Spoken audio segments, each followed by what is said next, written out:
তো বন্ধুরা, আজকের ভিডিওতে আমরা দেখতে চলেছি নেটফ্লিক্সে এমন কিছু সিরিজ যেগুলো শুধু হিট নয়, লেজেন্ডারি।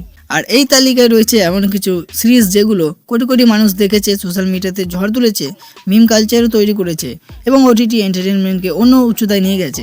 তাহলে আর সময় নষ্ট না করে দেখে নেওয়া যাক নেটফ্লিক্স ইন্ডিয়ার মোস্ট পপুলার ওয়েব সিরিজের তালিকা। নাম্বার 10 আছে ওয়েডনেসডে। রিলিজ হওয়ার পর ওয়েডনেসডে শুধু একটা সিরিজ ছিল না, এটা একটা ট্রেন্ড হয়ে গিয়েছিল।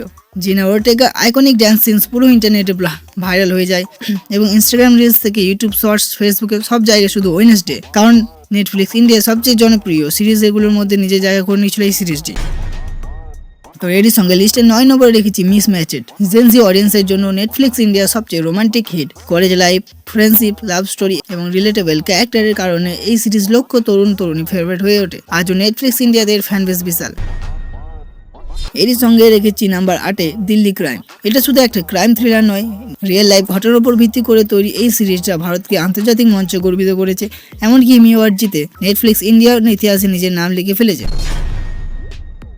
তো এর সঙ্গে 7 নম্বরে আছে the railway man. Bhopal gas স্ট্র্যাটেজির মতো ভয়াবহ দুর্ঘটনার উপর ভিত্তি করে এই সিরিজ দর্শকদের ইমোশনালি নাড়া দিয়েছিল। ব্রেভিরিয়াস, ক্যারিফি এবং হিউম্যানিটির গল্প মানুষকে মুগ্ধ করেছিল, কারণ এটা রিলিজ হওয়ার পর সিরিজটি ব্যাপক জনপ্রিয়তা অর্জন করে। তো এরই সাথে নাম্বার 6 আসছে স্ট্রেঞ্জার থিংস। নেটফ্লিক্সের একটা গ্লোবাল ফিনোমেনন যাকে বলা যায়। ইভেন এবং 11, বেচ না আপসাইড ডাউন, এই নামগুলো ভারতীয় দর্শকের কাছে আরও জনপ্রিয় হয়ে উঠেছে। সিজন 4 রিলিজের সময় সোশ্যাল মিডিয়াতে স্ট্রেঞ্জার থিংসে বড় ঝড় উঠে গিয়েছিল, কারণ এইটা ছিল নেটফ্লিক্সের মোস্ট পপুলার সিরিজগুলির মধ্যে একটি। তো এরই সাথে নাম্বার 5-এ আছে কোটা ফ্যাক্টরি। জিতু ভাইয়া, হ্যাঁ ঠিকই শুনলেন, নামটা কোটি কোটি স্টুডেন্টের ইমোশন জড়িয়ে আছে।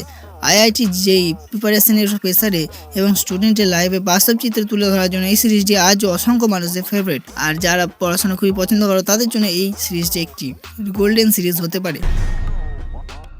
তো এর সাথে নাম্বার 4 আছে Heeramandi. Sanjay Leela বনশালীর grand vision. Release হওয়ার আগে সিরিজটি নিয়ে প্রচণ্ড হাইপ তৈরি হয়েছিল এবং এর ম্যাসিভ সেটস, বিউটিফুল সিনেমাটোগ্রাফি এবং পাওয়ারফুল পারফরমেন্সের কারণে হীরামান্ডি নেটফ্লিক্সের বড় বা অন্যতম বড় রিলিজ হয়ে ওঠে।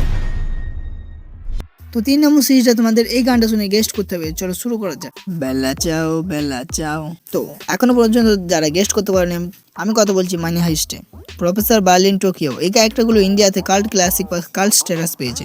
অনেক দর্শকের নেটফ্লিক্স জার্নি শুরু হয়েছিল মানি হাইস্ট দিয়ে। ফাইনাল সিজন রিলিজ হওয়ার পর ইন্ডিয়াতে এর পপুলারিটি ছিল অবিশ্বাস্য, আর এর যে হাইস্টগুলো সেগুলো ছিল সাংঘাতিক। আর তার চেয়েও বড় কথা হলো প্রফেসরের মাস্টার মাইন্ড, যে একটা মানুষ 20 বছর ধরে প্ল্যান করে শুধু চুরি করার। তো এরই সাথে সাথে আমাদের এই লিস্টে 2 নম্বর আছে স্কুইড গেম। নেটফ্লিক্স হিস্ট্রির অন্যতম বিগেস্ট সেন্সেশন। রিলিজ হওয়ার পর পুরো পৃথিবীর মতো ইন্ডিয়াতেও স্কুইড গেম নিয়ে পাগলামি শুরু হয়ে যায়। Red light, green light game থেকে শুরু করে অসংখ্য মিম এবং রিলস, সব জায়গায় শুধু স্কুইড গেম। এটা শুধু একটা সিরিজ ছিল না, এটা বলা যায় একটা গ্লোবাল ইভেন্ট। একটা ক্রিয়েটার আমাদেরকে বলে দিয়েছিল যে মাস্টারপিস কেমন। तो এই লিস্টে ফাইনাল বা নাম্বার 1 আছে স্ক্যাড গেম। কবি কবি লাগতা है अपन भी भगवान है। এই এক ডায়লগ পুরো ইন্ডিয়া কাঁপিয়ে দিয়েছিল। নওয়াজউদ্দিন সিদ্দিকীর গণেশ গাইতোন্ডে এবং সাইফ আলী খানের সরতাজ সিং এর অসাধারণ পারফরমেন্স আজও দর্শক মনে গেঁথে আছে। অনেকের মতে স্ক্যাড গেমও ভারতে ওটিটি রেভলিউশন শুরু হয়েছিল এবং সেই কারণেই নেটফ্লিক্স ইন্ডিয়ার মোস্ট আইকনিক সিরিজের তালিকায় এটি আজও নাম্বার 1। তো ভিউয়ার্স, এই ছিল নেটফ্লিক্স ইন্ডিয়ার সবচেয়ে জনপ্রিয় এবং সবচেয়ে বেশি ইম্প্যাক্টফুল 10টি সিরিজ। এখন তোমার ফেভারিট সিরিজ কোনটা? স্ক্যাড গেম, স্কুইড গেম, মানি হাইস্ট নাকি স্ট্রেঞ্জার থিংস নাকি অন্য কোনো সিরিজ? এখনই কমেন্ট করে জানাও। আর যদি তোমরা চাও নেটফ্লিক্সের ইতিহাসে গ্লোবাল মোস্ট ওয়াচেড নেটফ্লিক্স সিরিজের পার্ট 2 নিয়ে আসি, তাহলে কমেন্টে লেখো গ্লোবাল কিং পার্ট 2। আর ভিডিও ভালো লাগলে লাইক করে, শেয়ার করে এবং চ্যানেলটিকে সাবস্ক্রাইব করে বেল আইকনটি প্রেস করে দাও। আমি আবারও ফিরে আসবো নতুন একটি মুভি ফ্যাক্টস, ওটিটি আপডেটস এবং এন্টারটেইনমেন্ট ভিডিও।